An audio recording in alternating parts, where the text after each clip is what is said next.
You knew this day was coming. It's here.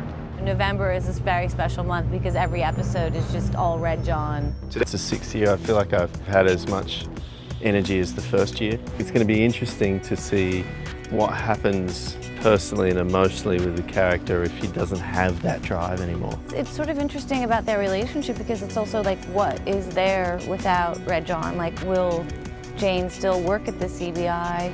We're done.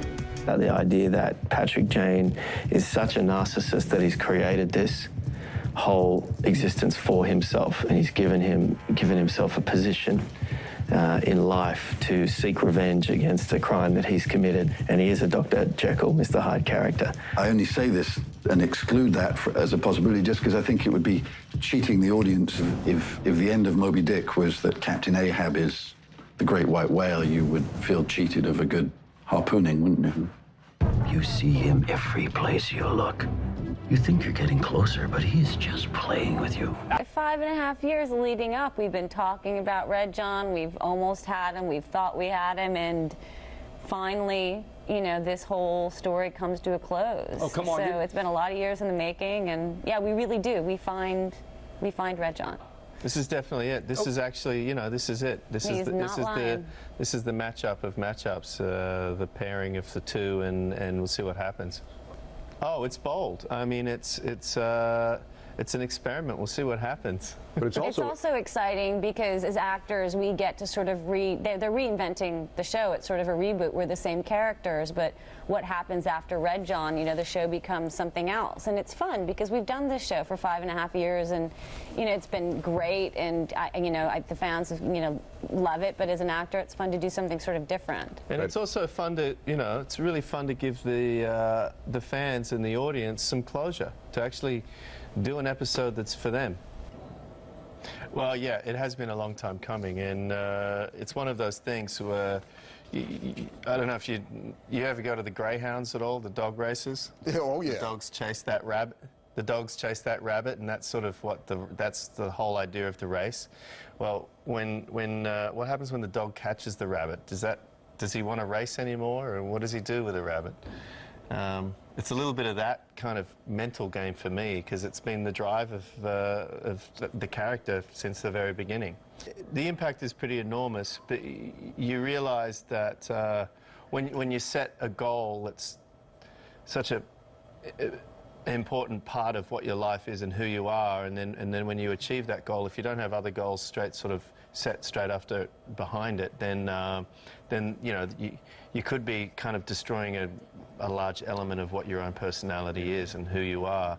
I think what we see is, you know, Patrick Jane try to kind of get back in the saddle and find out really who he is and what he wants in life. It's always it is a risk, and I think that's what makes it kind of exciting. You know, it's good. I think it's good. You know, you start a show off, a series off with you know, a protagonist that has intent, and then to achieve the goal that he sets out to do while the show's still on the air, as opposed to like in the last day or last episode of the show, then I think hopefully it's going to be gratifying for the audience. Hey, but Simon. it is bold and it's risky. Yeah. And it's always been the modus behind the character. It's what's driven him, and then there you are, face to face with the character. Really, I think it's sort of a combination of feelings. I think that you're kind of scared, like, okay, is the audience, is it going to satiate them? Is this going to be good enough? Because there was so much build up to it. But also excitement, because what does the show become after that? Do you think it's a risk to reveal him? Yeah, it's a risk, but I think audiences are ready for it. Well, I hope they are. And I think it's time. You have to give the fans what they want. Mm-hmm. Like, how long can you drag that storyline out without losing people? You know, yeah. Yeah, you try to sort of be cool about it, but yeah, there's a certain sort of expectation, and you know, yeah, you hit the nail on the head when you said that's been sort of the driving force of the show, and certainly of my character, and by proxy Robin's character. So yeah, when you get to that moment, it's like, better make it decent or half good. part of the whole kind of who is he thing is keeps the audience in the game in a lot of ways, and so yeah, it's a risky thing to catch the guy and reveal who he is and then deal with it from there. But I think it just presents more challenges and creates a lot more interest for the audience in a way of what happens afterwards. I think it's a good time to do it now because we get the opportunity to then deal with the fallout, the aftermath of it. Often, when you have the closure of a big storyline at the end of a series, we never really know. It's not like you get great warning on when a show's going to be cancelled or not. It's often, you get 2 weeks and you're told that that's it. So sometimes you don't even get that. So this was a way of giving the audience that closure and hitting that climax and being in control of it. And be able to pay as much attention and detail to it as it needed. I also think that, while the fans of the show really wanted to know who Red John was, they've had 5.5 years to sort of, fall in love with Simon's character. And I think they want to see who he is without Red John in his life. Like, there's sort of a curiosity there. And to see, like, who that man is. And this way we get to explore it. Yeah.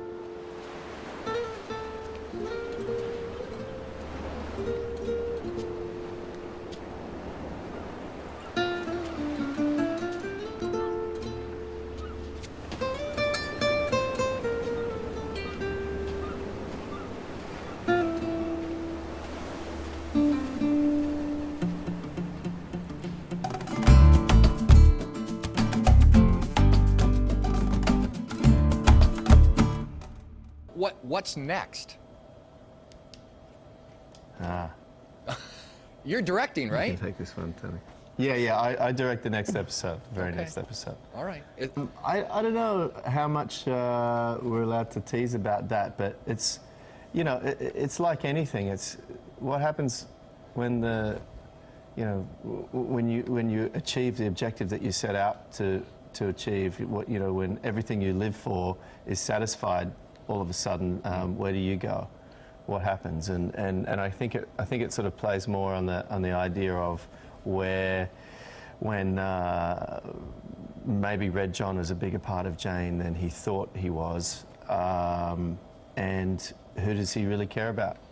That's exactly it. It's 2 years has passed, the dust has settled, and I think there's sort of a certain level of introspection that's taken place over those 2 years, and people are coming to the realization of who they care about and who they miss, and wanting to get back into life again. I bet a lot of fans would love to see Patrick and Lisbon get together. Is that a possibility, do you think, in the future? Come on, give us something. I'm not going to say a word.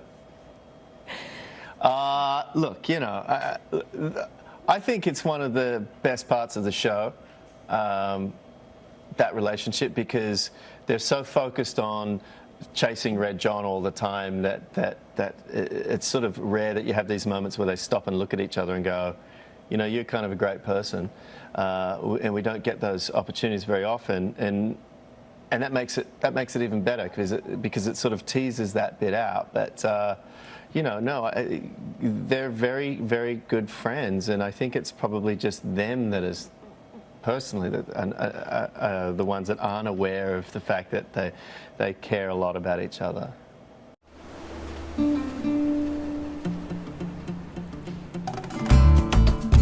You can have your ham on Christmas. Yeah. I'm with you, mate. I'm with you. I like the turkey because it looks great on the table, but when it comes to the eating, I'm going for the ham. And how is it with your marriage that your wife has a crush on Simon? Is that okay? Yes, it is. You remember that? My wife. She avidly watches it every week. Well, but she does have a crush on you. Does she want you to wear a vest sometimes when you go out for dinner? Hey, Rob. I'm just going to go get a cup of tea. What's that like for you on a day when you have to direct yourself and others?